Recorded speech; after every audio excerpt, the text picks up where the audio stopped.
नमस्कार साथियों, आज हम बात करेंगे क्लास 7 का OCR बेसलाइन असेसमेंट पार्ट 1। तो पहला प्रश्न हमारे सामने है, select the correct option to the complete the given sentence meaningfully. यानी हमें इस सेंटेंस को कंप्लीट करना है जिससे हमारा जो सेंटेंस है उसकी मीनिंग आ जाए। तो क्या है हमारा sentence? My brother and I, यानी मेरा ब्रदर मेरा भाई और मैं, blank space mangoes very much, हम आम अच्छे से खाते हैं, बहुत पसंद है हमें।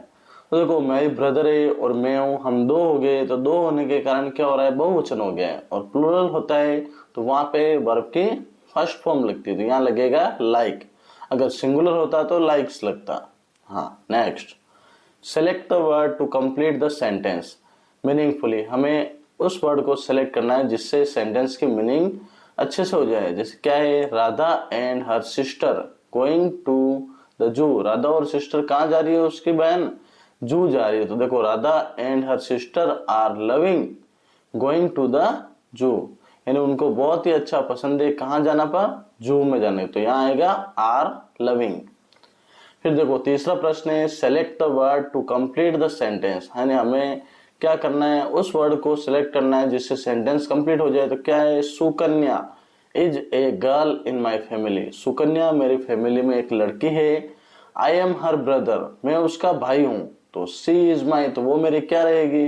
अब देखो सुकन्या लड़की है, मैं उसका ब्रदर हूं, तो वो मेरी क्या रहेगी, सिस्टर। तो यहाँ जो सिस्टर वाला ऑप्शन है वो सही रहेगा।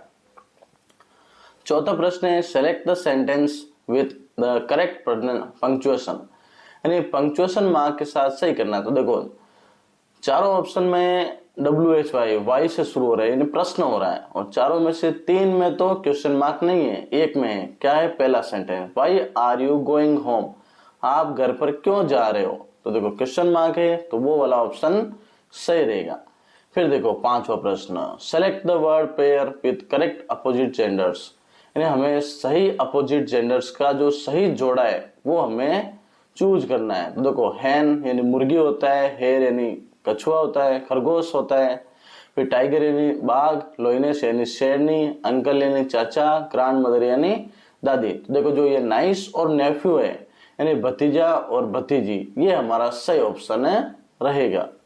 अगला प्रश्न है छठा प्रश्न, select the correct pair of opposite gender. यानी हमें सही जो अपोजिट जेंडर है उसका सेलेक्ट पेयर करना है, ठीक है ना, पेयर हमें ढूंढना है। तो क्या है हमारा, बॉय और क्वीन, बॉय लड़का, क्वीन रानी। फॉक्स लोमड़ी, टाइगर बाघ। कॉक मुर्गा, फिश मछली। और मैन और जो वुमेन है यानी आदमी और औरत है, वो हमारा सही ऑप्शन है रहेगा। सातों प्रश्न हमारे सामने आ रहा है, which word in the sentence below is an adjective. यानी इस सेंटेंस में जो विशेषण है उसे हमें ढूंढना है। तो the mango tree in the garden in our garden gives plenty of fruits. जो आम का पेड़ है ना, वो हमें बहुत सारे फ्रूट्स देता है। तो देखो जो प्लेंटी ऑफ फ्रूट्स, बहुत सारी मात्रा में फल, तो जो फ्रूट्स है ना उसका जो एडजेक्टिव है कौन है, प्लेंटी। तो हमारा सही ऑप्शन रहेगा प्लेंटी। फिर देखो select the word that will complete the sentence. उस वर्ड को सेलेक्ट करना है जिससे हमारा सेंटेंस कंप्लीट हो जाए। तो the cat is sitting the basket. देखो यहाँ टोकरी दिख रही है और बिल्ली दिख रही है, और बिल्ली है ना टोकरी के ऊपर बैठी है। तो हम देखो ऊपर के लिए क्या लिखेंगे, ऑन का यूज करेंगे। तो यहाँ हमारा सही ऑप्शन रहेगा ऑन। फिर अगला प्रश्न है, fill in the blank with correct verb. सही वर्ब को करना है। देखो मुकेश है, blank space to Bikaner yesterday. Mukesh Bikaner गया था। देखो भूतकाल की बात है, यस्टरडे यानी बीता हुआ कल। तो जो अगर पास्ट टेंस होता है तो वहां पे वर्ब की सेकंड फॉर्म लगाते हैं। तो यहाँ पे क्या आएगा, वेंट आएगा, जो गो की सेकंड फॉर्म है। Suresh complained to the teacher. Suresh ने टीचर से कंप्लेन की दैट कि बाइसाइकिल हैज बीन स्टोलन। यानी देखो साइकिल चोरी हुई है, किसकी चोरी हुई है, सुरेश की है, तभी उसने कंप्लेन किया। तो सुरेश एक लड़का है, उसके लिए ही आता है। अब उसकी साइकिल चोरी हुई है तो उसके लिए आएगा हिज। तो हमारा सही ऑप्शन रहेगा हिज वाला। फिर देखो choose the correct punctuated sentence. जो सेंटेंस है जिसमें करेक्ट पंक्चुएशन मार्क लगे हुए वो हमें देखना है। तो क्या है हमारा, देखो पहला है, I went two by pencils notebooks and eraser from the market. तो सिंपल सेंटेंस है, इसमें फुल स्टॉप है, तो ये हमारा ऑप्शन है सही रहेगा। क्योंकि देखो दूसरे ऑप्शन है उसमें देखो क्वेश्चन मार्क है, तीसरे में भी क्वेश्चन मार्क है और चौथे में फुल स्टॉप तो है, लेकिन पेंसिल और नोटबुक के बीच में कुछ भी नहीं है। इन दोनों के बीच में या तो एंड लगना चाहिए था या कोमा होना चाहिए था। अगला प्रश्न है read the passage and answer the following question. एक पैसेज है वो हमें पढ़ना है, फिर उसका आंसर देना है। तो देखो पैसेज आपने पढ़ रखा है, पुराना जब आप 6th क्लास में थे तब एक लेसन आया था। तो क्या है हमारा पार्ट, नियर द पॉन्ड, तालाब के पास, द रेट्स सा the elephants caught in the traps, यानी जो चूहे थे ना, चूहों ने सांप, जो हाथी लोग थे ना, उन हाथियों को जाल में फंसा हुआ पाया।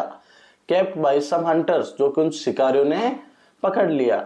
The rates quickly started beating the ropes, अब तभी वो चूहे आए वहां पर, और चूहे आने के बाद में उन्होंने जो रोप्स थी ना जाली, उस जाली को अपने दांतों से काटना शुरू किया। With their sharp teeth, sharp यानी बहुत ही धारदार थे उनके दांत।